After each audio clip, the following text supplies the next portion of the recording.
so we're going to go ahead and get started. So first order of business, I'd like to ask Lester Sanders, who is the 2020 KYR President, for a few opening comments. Lester?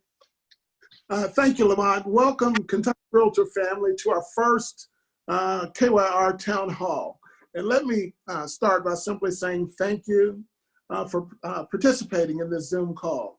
And I want you to know that we genuinely care for you, your families, and your clients during these tough and changing times. We know that it's not easy. Change seldom is, but we've been through several disruptions over the past few years, and it's taught us one thing for sure, and that is that we will get through this together. So thank you so much for your personal sacrifice in helping us to get back to what will be that new normal. We're not there yet for sure, but following the governors, the presidents, and the CDC orders, we'll get there sooner than later. So thank you for doing your part. Here at KYR, we're working daily toward your success, but we need you to stay vigilant as well. And I thank the staff at KYR for their hard work. Across the state, business remains busy and brisk. People still need that place to call home. It may have slowed some, but realtors are working, and thank you for your hard work. That's just simply who we are. I called realtors across the state to get involved in this particular project, and we have an outstanding team assembled to look at both best practices, what we're going to need now, what we'll need in the future, 3 to 4 weeks down the road. And then as we attempt to cross that bridge back to that place that we used to call normal, what we'll need. And this call is the beginning of their work. There will be more videos, town halls, and we just want to thank them. And I thank them for their participation. This idea comes from that team, giving realtors what you need right now. As we called members and affiliates for help with our issues, needs, and concerns, they stepped up right away. And so again, I want to say thanks for that.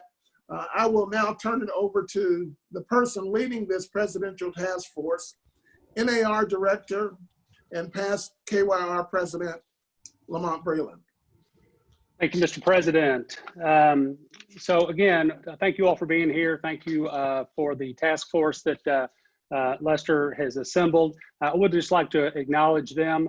The idea was to get a cross-section of realtors throughout the state that bring different experiences and disciplines. So we've got, in no particular order, Norman Jones. He is from Eastern Kentucky, an appraiser and a realtor, past president of the association. Greg Buchanan, who is current president of LBAR, Lexington Bluegrass Association of Realtors.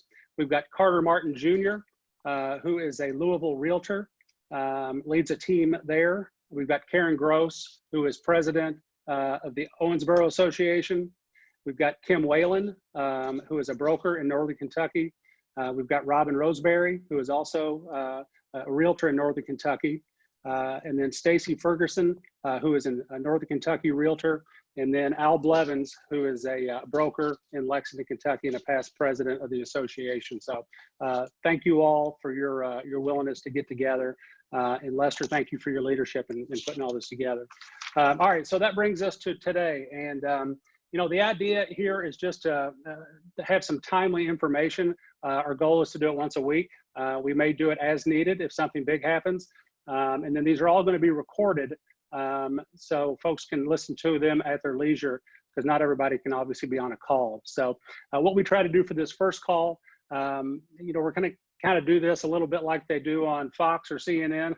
We'll have some contributors, hopefully, that come back more than once, and then some that you know, we'll call in just when a specific need or experience dictates. So for today's call, we thought it would be good to put together a cast of folks that really, we're not going to talk a lot today, probably about the payroll protection plan and that type of thing. We'll touch on it a little bit towards the end.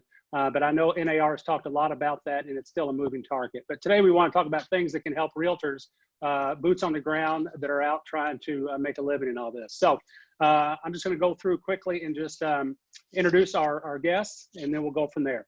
First, we have Harry Borders, who is a Louisville closing attorney. He's with Borders and Borders Attorneys. We have Jeff Ratanapool. He is a lender in both Louisville and Lexington. He's with Stockton Mortgage. He is I'm going to say a prolific speaker and does so much for realtors, and we appreciate all he does. John May, who is a Louisville appraiser and past president of both Louisville and the Kentucky Realtors. Norman Jones, again, who is a realtor and appraiser in Eastern Kentucky and past president. We've got Janie Wilson, who is the CEO of the Northern Kentucky Association of Realtors. And then finally, we have Christion House, who is a Lexington area home inspector, and he's with Pillar to Post Inspection. So everybody, welcome, and thank you all for being here. And make sure you unmute when you're ready to talk. So what I'm going to do here is I don't have any questions that I've lined out, because I don't want to come into this with any prefabbed ideas of what's going on in your worlds. So what I want to do first is I'm going to call on each one of you and just tell me maybe what's going on in your world as you see it. Uncensored. We want to know. This is a members only call. It's open to, I think we can accommodate up to 100 people per call. But and then also we're going to have a time for a little bit of Q&A. The best way to do that is using the, I believe, correct me if I'm wrong, Paul, but using the chat function. And then we'll go over as many of those as we can as time allows. So here we go. All right, so first of all, I want to start off with Harry Borders out of Louisville. Harry does a lot of closings, and it appears that they've kind of been on the cutting edge when it comes to taking precautions to make sure that we can keep these transactions closing. So Harry, what's going on in your world? Well, things are certainly goofy, but business is coming and going out the door.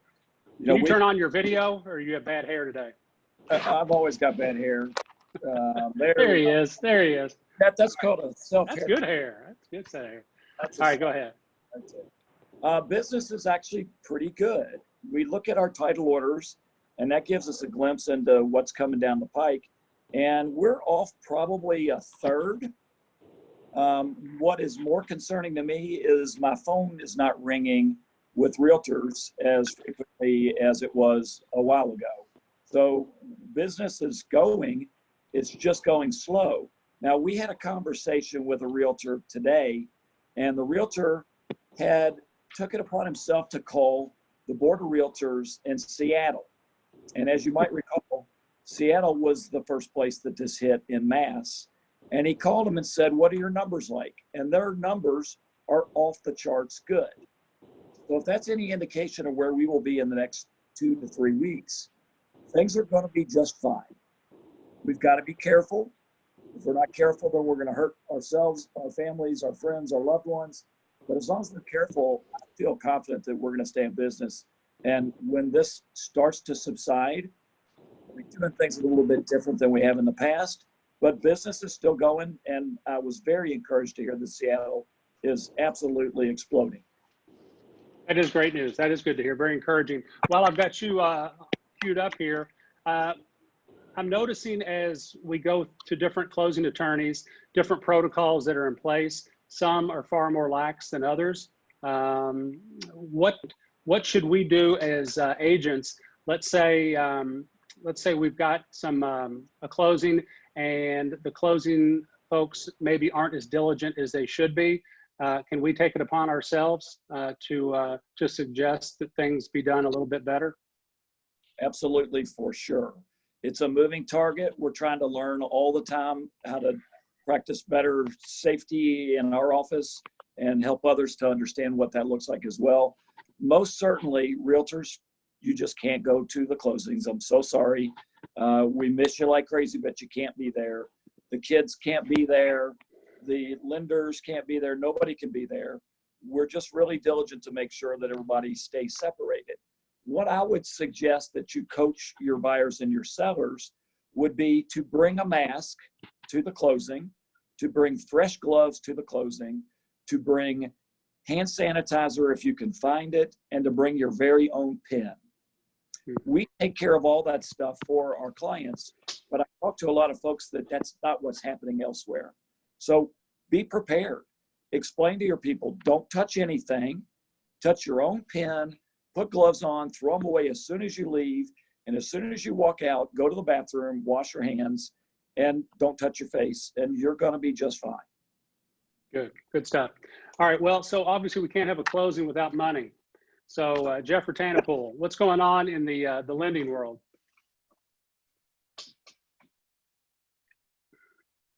Can you hear me okay now? Yeah, you're on. Thank you, Lamont. Thanks, Lester, everybody asking me to be on this call. I really appreciate it. So there's a lot to unpack in the lending world. For sake of time, I will tell you, for those of you that had GRI, you know when I say Fannie Mae or Freddie Mac, I mean conventional loans. When I say Ginnie Mae, I mean FHA, VA, and rural housing, USDA. And pretty much that is about 90% of what we all come across on a regular basis. So a couple things that lenders have trouble with. One is volatility. The second one is non-performing loans. So over the last 45 days, we found ourselves at the extremes of both cases. And I'll qualify this by saying not every lender is going to respond the same way. So what I tell you is really trying to speak to you from the industry standard, but a lot of it comes from what Stockton Mortgage is doing and the things we're doing to try to adjust ourselves during this time. So the first thing is, back in March when the volatility hit, it caused a liquidity crisis for a lot of lenders, a lot of big lenders, because the market was moving, people were having to spend cash to pay off their trades and all that other technical stuff. But the end result was there was a big liquidity hit to our market. Then on top of that, when the federal government passed the CARES Act, that caused another bit of concern for a lot of lenders, because on Ginnie Mae or FHA loans in particular, there is a thing called a Ginnie Mae advance. And so when you have an FHA loan and the borrower hasn't paid, the servicers of the loans have to advance the payments to the investors. So basically, with the government coming out and saying to people, hey, look, you take 6 months off if you need it. You know, rightly so. We had 10 million people declare unemployment. That caused a problem for servicers and mortgage lenders who are sitting on new FHA loans not to make them. And it also made their servicing value very low. So the response was most lenders in the market immediately raised their FHA minimum credit score to 700. Some stopped doing them altogether. But ultimately, you've pinched a pipeline of people that are out looking to buy houses that need that particular financing. So as a result of that, not all of it has come back yet. I can tell you from our standpoint, because Stockton is a Ginnie Mae issuer and servicer, we brought that back really quick. Our current FHA rates are still in the low to mid threes. So it's business as usual for us, but not for everyone else. I know in particular 2 lenders, because we've stayed in contact locally in the markets that we're in, that are still not doing government loans until they sort this out, because there are no buyers on the secondary market for these FHA loans. So you may say to yourself, well, why wouldn't someone want to buy an FHA loan? Well, on my call this morning with the state of Indiana, I explained it like this, and this is no joke on Indiana, by the way, Lamont. I said, if you're going to buy a tractor and you go to a farmer and you say, how much do you want for that tractor? And he says, I want top dollar. And then you ask, does it run? He says, it doesn't have to. You know, are you going to pay the top dollar? And ultimately what I mean by that is there is no value for an investor to buy that loan and then the borrower be able to skip a year of payments, because all that's going to do is cost money for the servicer to have to forward it to the ultimate investor. And like I said, this stuff is going to be short-lived. It's going to get ironed out. Not every lender has adopted stopping their FHA program. We in particular are still going strong. So that's sort of from a price perspective. Now, as far as moving through the system, 2 big things that are affecting purchase closings are we have to verify employment within 24 hours for Fannie and Freddie and within 48 hours for USDA, VA, and FHA. If the borrower is not active and employed, then the loan can't close. Now, we realize that there are certain companies that have gone to slim down staff or they're working outside. So USDA, VA, and FHA have given us alternative means as opposed to this VOE, this verification of employment. So if we can document that the borrowers had a direct deposit of their paycheck within the last pay period before closing, or if we can get an email, in the case of USDA, if we can get an email from the company saying they're still active and employed, then we can continue. For the USDA, VA, and rural housing programs, if the borrower has 2 months of their house payment in reserve, we can proceed. So there are some workarounds that allow us to not have a loan completely fall out. And you know, to me, 10% unemployment means 90% employment. So we still have a lot of people that are able to earn an income, work from home, buy a house that the lending world wants to have a solution for. And so maybe I can stop there because maybe that's going to generate some questions and I don't want to hog the whole time. That's good. Thank you very much, Jeff. So that leads us into the appraisals. So we've got John, May, and Norman Jones on here. And I do have one appraisal question so far. One of our viewers says, I had an appraiser go out and do a drive-by yesterday on one of my properties that I have listed. Is this going to hurt the appraisal process with the appraisers not going into the homes? So if you all want to maybe field that one and then just let us know kind of what you're seeing out there in the appraisal world, John and Norm. Well, Lamont, thanks for asking me to be on today. 3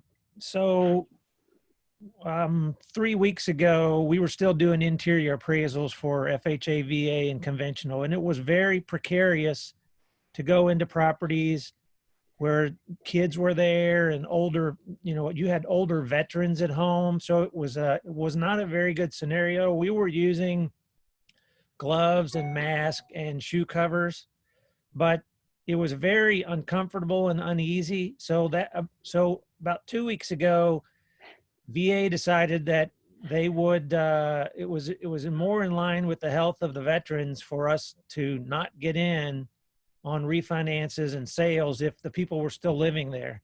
So they allowed us to switch to exterior only, but the VA exterior only still requires something new, which is a phone interview, either with the homeowner if it's a refinance, or with the listing agent or the seller if it is a sale.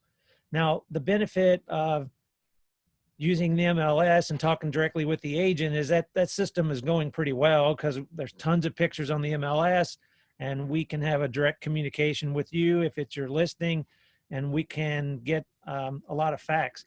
If it's a VA property and it's vacant, which I had one today, and the agent had the same question because her house was vacant and her house was really remodeled and she didn't think that anybody could appreciate it if they didn't get in.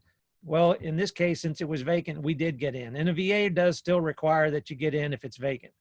So whether it's going to hurt the process because we're doing exterior onlys, I mean, it's still up to the appraiser to gather enough information to put together what's called a competent opinion. So if I pull up and it's a extravagant property and I say, I'm just going to do a drive-by on this giant extravagant property, then, you know, I'm not going to be able to compile the information in order to do a competent report. So I wouldn't comply with USPAP. So, you know, it's still up to the appraiser. If I go to do a 900 square foot ranch on a slab, I mean, really, if I look at the MLS photos and I talk to you, that's not really this. I mean, I can feel pretty competent, but if I go to Norton Commons and do $1 million property that has multiple amenities, you know, it's really going to be up to the appraiser whether they decide to get in. Now, getting in and doing the drive-bys, it's not, you know, and Jeff, since I work for Jeff's company as well, Jeff will know this, that, you know, the drive-bys today, I believe they're a little higher up on the scale than the drive-bys that you used to think about a few years ago, where you just literally drove down the street.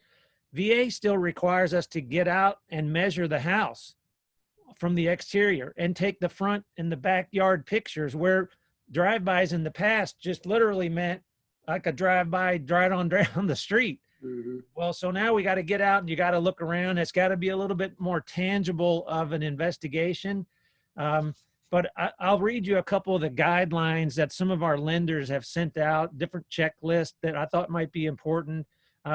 So it's really up to the appraiser now to interview either the borrower on a refi or the agent to get their threshold on how comfortable they were with the gross living area, the square footage, whether they took it off the PBA or whether they threw darts at a board. You know, we need to know where the numbers came from because we're going to rely on those in our appraisal. So the information from the source is a little bit more important and it has to be documented. Plans and specs or things like that can also be helpful. Exterior photos that the appraiser takes are going to go in the appraisal, but something new is the appraisers can use the MLS photos in their report.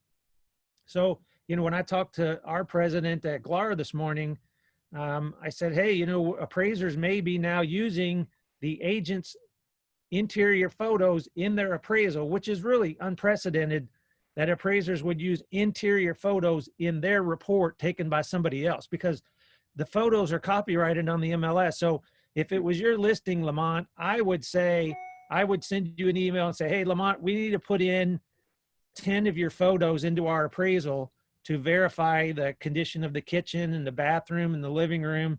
You know, usually appraisals don't include bedroom photos. FHA appraisals do include bedroom photos, but most of them is just the main attributes. So putting interior photos for MLS, that's new in our process. Exterior measurements are now appraised. Most of the time we are required now to do the exterior appraisal, exterior measurements. So that won't go away. So what I'm doing is I'm calling, you know, I'll tell the listing agent, your property, it's occupied, it's eligible for an exterior appraisal. Just tell the seller that we're going to walk around the yard and measure the house. You know, we're not going to come in and we're going to walk around the house. And so that was one set of criteria from a lender. But reliance on the source really comes back to the appraiser. So we will then be double checking with you and saying, hey, did you get it from the tax card? Did you get it from wherever? Vacant homes still have to be inspected. And there is a deal where the seller can take a video walkthrough and send it to the appraiser and they can look at it. Now, I have not had one of those yet because I really don't want to get involved with a guy sending me a video of him walking around the house. But I mean, it is something that could be done. Is it any faster to do exterior appraisal? So you might wonder, hey, you know, because we have been literally swamped with sales and refinances, and our business hasn't, except for the fact that 1/3 of the VA panel took off when the COVID thing first broke because they didn't want to go in houses at all. 1/3 of the panel took themselves off the panel on a vacation. And then VA said, well, we'll let you do exterior appraisals because there was too much of a backlog. So all those guys came back and now there's more people doing VA appraisals, but the backlog is real. I mean, there's lots of work. Exterior appraisals are not really that fast. They're not that much faster because once again, I think we're doing them differently. You know, I never did exterior appraisals because I just didn't think they were, you know, that just really wasn't where my game was to do exterior appraisals. I always wanted to get in and see, you know, really what tangible things the property had. So Sure. Doing exterior appraisals, I don't think they're any faster. I will say there's two things I want to touch on real quick, and that's VA repairs, which a lot of sellers are scared of VA repairs. I don't know why, because it really is there. The system is designed to protect the veteran, but if you're doing an exterior appraisal and you see an exterior repair, you have to call for it, but you can't magically come up with interior repairs if you haven't seen it. So I think what we will be doing is we will appraising those houses as is if they don't have any repairs visible from the exterior. And it's the same way with FHA MPRs, they call them minimum property requirements. If you can't just make up a repair unless it's visual, you can see it from the exterior. So That's good. You know, you might say, also, if you have a pending loan that had a VA repair from like 3 weeks ago, 4 weeks ago, the VA is now encouraging the lender to certify the repair instead of sending the appraiser back over there to look at a handrail or a water heater or a furnace. So you don't have to worry that the appraiser's got to come back when the guy's whole family is living there and he put in a new water heater. So in that case, if the plumber put in a water heater, the plumber can send the certification to the lender and they can write that without sending the appraiser back over there to do the repair inspection. That's all, I think, very encouraging. Norman, anything to add that you're seeing? If not, we've got a question real quick for Jeff Ratanapool. It says, one of our members reported that one of their clients who purchases rental property as an investment was recently declined by a lender who said that rental income was not able to be used now as a qualifier. Is this what we should expect across the industry, or was that unique just for that lender? That's unique for just that lender. You mentioned, Lamont, we're going to try to be as transparent as possible here. You know, in times like this, a lot of lenders try to find ways out of their loans that they don't have priced properly or they're losing money on. So they'll pick the thing that they think would be the easiest way to decline the loan. Now, again, I can't speak for all lenders, but what we're doing, obviously, IRS has closed down 2 lenders to try to verify transcripts. And that's how we would determine is we would get the copy of the borrower's tax returns, and then we would order a copy of transcripts from the IRS. When those came back, we would confirm that they were what they actually filed is what they gave us. We would proceed with the loan. In this particular case, perhaps this investor doesn't want to do loans for self-employed borrowers. Perhaps they don't have a workaround. What we've been given from the agencies is try to find alternative ways to prove the same thing. So we would ask for proof of the taxes were filed and they either paid or they got a refund. We would ask the borrower to go onto the IRS website and get their own transcripts and then provide them to us. But we were still doing investment property loans with someone with rental income. But that's your issue. Okay, real quick on John's point, that's not just VA, FHA, because I saw another question in the chat. FHA and USDA, they're allowing for the certification from the buyers or the sellers, so with proof. So we're doing everything we can to try to get things documented, but we're willing to be creative in that. So let's say there was a repair on that water he was talking about. We would ask the borrower to certify that the repairs were done to their satisfaction, and here's a copy of the bill, and that would be good enough for us, and we proceed with the loan. Okay, good. All right, let's switch gears a little bit and talk about home inspections. That's an issue that I think people probably weren't thinking about at first. You started thinking about lending and appraisals and that type of stuff. But, we've got home inspectors that spend 2 or 3 hours or more in a property. Christion, are you up and running? If so, what are you seeing out there in your business? Hey team, thank you for having me. I'm Christion House, pillar to post home inspector here out of Lexington. So with our market, we've seen a slowdown about a third or so. So the phones aren't ringing as much as what they were, but we're a multi-inspector team. So there's 6 of us on my team, and we're still staying busy. It's not what it was last year for March and April, but it's busy enough where we don't have to lay anybody off. Things that we're running into is at the beginning was the resistance of people wanting to leave their homes for a period of time when everybody was being laid off. And, oh, sorry. Did I lose you? Am I there? Oh, you're good. Oh, good. We thought you drove off the road. Sorry about that. No, sir. We had some resistance at the beginning with people wanting to leave the homes at the beginning. And what we've done is just continue to talk to agents, continue to talk to listing agents. We are trying to do our interior and attic inspections first, get that done out of the way. Typically, depending on the size of the house, it can take about 2 hours to do an interior and attic inspection. And then we're taking our gear and we're leaving the inside of the property. So if somebody has to go back inside their house, then they can, and we can finish the exterior of the roof and the crawl space as needed. We are taking extra precautionary steps as far as making sure that we're masked up, we're gloved up, hand sanitizers, all the appropriate PPE the best we can. Supplies are running low, but we are diligently looking for supplies. So we are staying on top of being clean. In addition to that, one thing that we're implementing a lot more is like Zoom, video chats, FaceTime.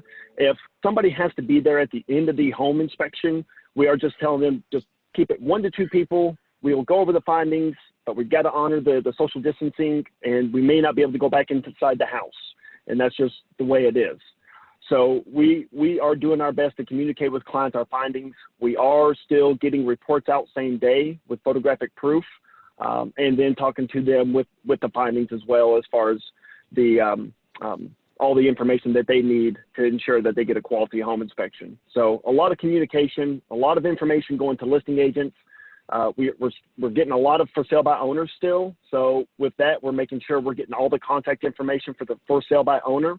Things that they can do, like listing agents, homeowners, for sale by owners, to minimize our presence in the house. First and foremost, turn all the lights on in the property, open all the blinds in the house, make sure we have access to the electrical panels, make sure we have access to under the sinks, make sure we have access to the attic access hatches, crawl space, anywhere we need access to the property. Because we always send an email or telephone confirmation prior to us showing up that they get our checklist accomplished before we get there, and that will greatly minimize our impact with being inside the home. So those are things that we are really working diligently on to make sure everybody is educated on that, and also labeling devices that are not functional or damaged that don't need to be tested. Make sure they're labeled. Most times we're not even getting seller's disclosures prior to the home inspection. So education and communication are what we're really working towards to make sure everybody is on the same page as well. Good. All right. Very good. Thanks, Christian. We do have another question here regarding John May. This may go back to you. It says, will a video walkthrough be sufficient even on FHA? Well, if FHA allows an exterior appraisal, you don't have to provide a video walkthrough. So the only thing that would do is give more information to the appraiser to kind of assess the quality, but the lender is not requesting any interior information. It's the burden is on the appraiser to be able to put together a competent opinion. So if the agent had it and they sent it to the appraiser to review, that would be helpful, but it's not going to be mandatory. And honestly, somebody had put on here, most MLS photos are of good enough quality to give a person a reasonable flavor of the property. Okay. All right. Good. Thanks, John. Also want to remind everybody that we have a KYR, Paul Del Rio with KYR has put together a great informational page. So if you just go to kyrrealtors.com, as soon as you hit that, you'll see a button right in the middle. If you click on that, that is a kind of a living page where we are, anytime we get updates, we're adding that to the page. So bookmark that and go back to it often. And please feel free to shoot us some questions here. We're probably going to wrap up in about 10 minutes. So if you got a question, send it. One of our folks out there asked, sometimes dealing with smaller banks, they're a little slower sometimes when it comes to approval, problems with social distancing, not using technology as much, that kind of thing. Can a seller require or exclude certain lenders if their process is notoriously slow? That may be a legal question or maybe a lending question. I don't know. Anybody want to take a shot at that? Sure, I will. If the contract indicates who the lender is going to be, which our local contract does, then the seller can't say, no, we're not going to agree to them. So if the seller doesn't want to use Borders lender, if the contract says they're going to use Borders lender, then they need a counter to say that they cannot use them. Good. While I got you there, let us know maybe what's going on in terms of, so there's the coronavirus addendum. And then I'm starting to hear rumors of potential liability, maybe 6 months to a year down the road or whenever, if folks get sick and agents showed them property. Is there any way to safeguard if a client wants to see a house? Is there something we can have them sign that says it would hold us harmless? So first of all, everybody that is living and breathing and eating in the United States and elsewhere is fully aware of the risks of somebody coming into their house or them leaving their house and going somewhere else. So that's going to be a big impediment to anybody being able to successfully sue, saying, I went into your house and I got the virus. You knew that was a risk when you walked in the house. Having said that, we've created an indemnification agreement that if anybody wants it, harry@harryborders.com, I'm happy to send it out to you. I would love it if all of the boards would adopt something similar and require every listing agent to ask every seller and every potential buyer to sign the indemnity agreement. I think that would go a long ways towards making sure that we don't have plausible deniability. You know, if I say, well, I just didn't watch the news, maybe I can get away with that. But if I sign an agreement that tells me how I'm going to behave and what the risks are, and that I agree that I'm taking this risk knowingly, that's going to help to dampen down some of the enthusiasm of these lawsuits, which are certainly frivolous. Great, thank you. Lamont, let me add that for VA loans, which I speak about those a lot because that's our primary work. If either party does not want the interior inspection, then they can request the exterior inspection. So if the seller says, I don't want the appraiser to come in, that it only takes one party to cancel the interior requirement to do the exterior. So they've made it very flexible. If the appraiser calls and the guy's, you know, hacking on the phone and he's been to the doctor 3 times, the appraiser can say, I'm out. I'll do the exterior only. And the VA has told us it only takes one party, that we don't all have to agree. We can basically pull out from the interior inspection, either for the health of the seller, if the agent, maybe if they objected to it and said, hey, the guy's got 3 kids and they're really young, we don't want you to do it. The realtors need to know that they can request on a VA, they can say, hey, we're just going to do the exterior only.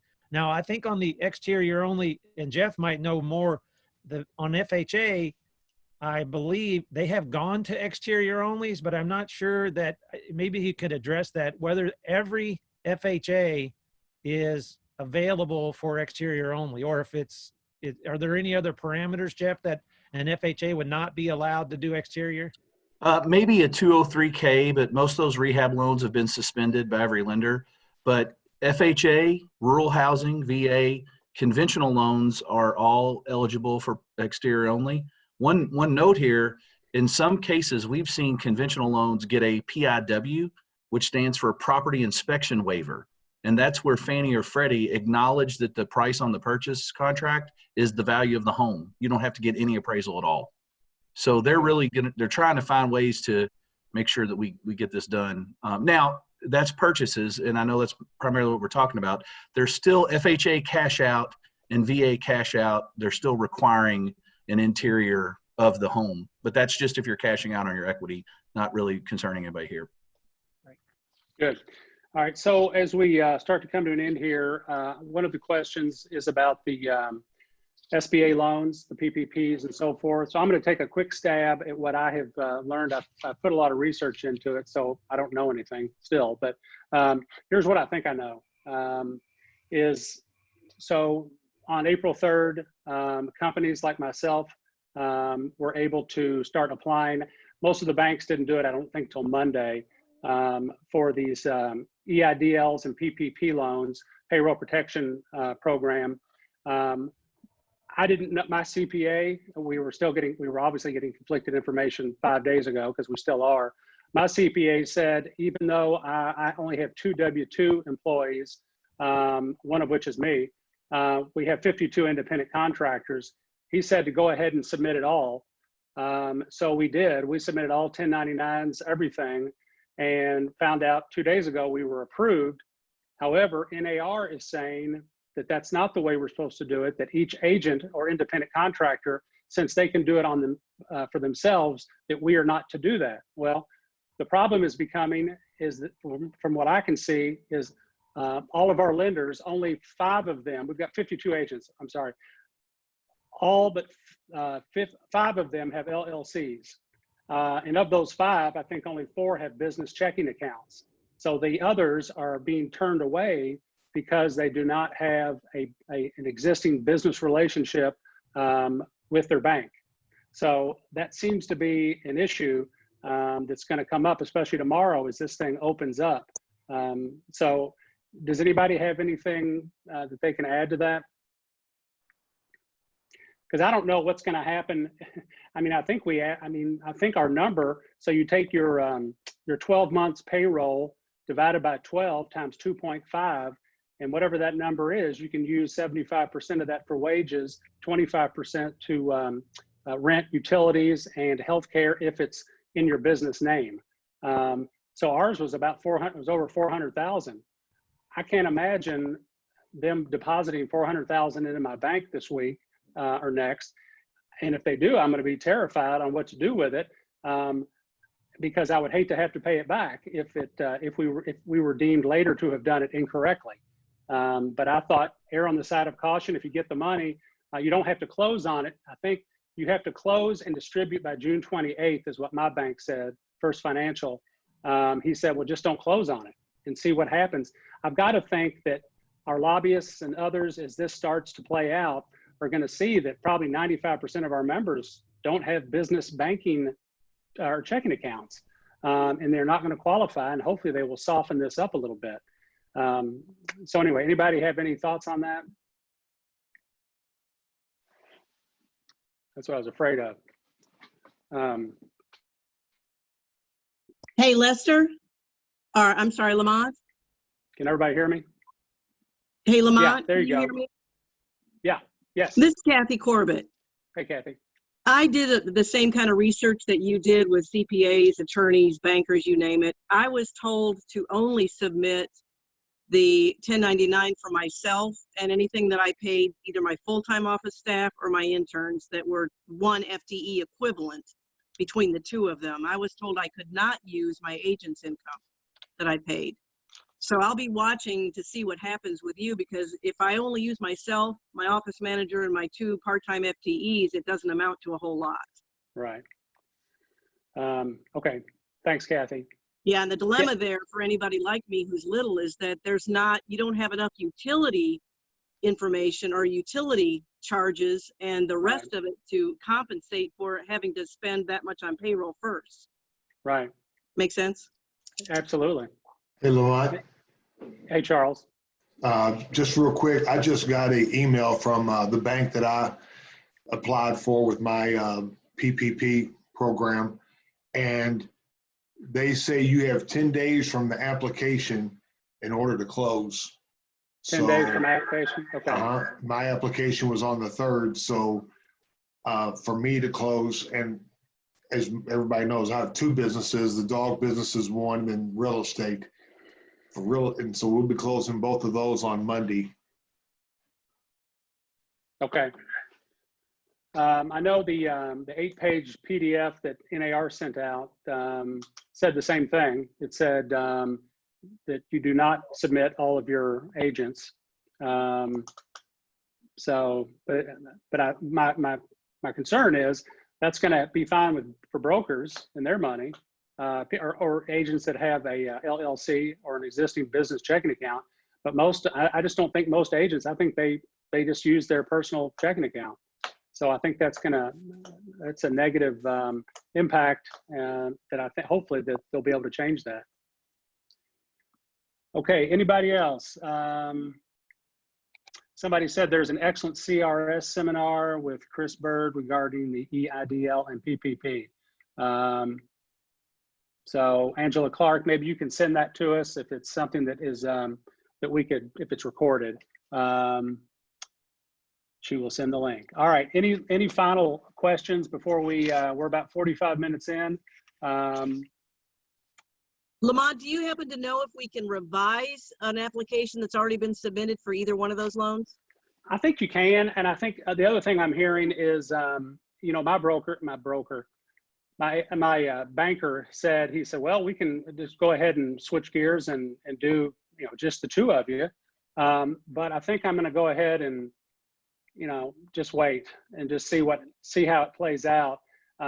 Everybody that I hear at NAR on these webinars is saying they're already talking about CARES Act 2.0, and it was in the paper again today, that their, congressional leadership is already talking about another $250 billion for small business and another $250 billion for something else, for a phase 2 of this. So, I'm wondering if all the agents should go and file with the Kentucky Secretary of State and get an LLC and maybe try to open up a bank account. I just don't know, but that's just a thought. Thank you. Anybody else? Yeah, Lamont, I don't know if I'll be back on any future calls, but I just want to say Depends on the something. ratings. I just want to say something in general. Having survived the 08 meltdown and everybody's face I could see, most of us were here together. I just feel like we're resilient. Our industry figures out ways to make things happen. I want to see Harry Borders in a mask and gloves. I want to see pictures of that. But, I'm watching people do drive-by closings and everybody's just trying to come up with a creative way for us to keep our business continuing. We're behind that. Whatever support we can give you, just stay positive. We will get through this, and we will. And I think you said it earlier, Lamont, in the very beginning of the call. When this takes off, I think we'll be so busy that all of us will look back at 2020 and say, it was one of the banner years, one of the best years we've had. From a rate perspective, I don't see anything that's going to make these things go up for a long period of time. And we'll just take it one day at a time. So thank you. Good. All right. So please stay positive. Let's keep moving forward. Get through this. Smile when you see somebody, but don't hug them. Please go to the KYR Realtors website and click that, and send us some feedback, maybe on guests you'd like to hear from in the future. Maybe if you have some names of folks that may be experts in certain fields, please forward those to us. You can send it to me at my email, lb@brelandgroup.com, and we will do our best to get those guests on here. So thank you all for being here. We appreciate you all, and we hope everybody stays safe, and we'll just keep moving forward. Thank you. See you guys.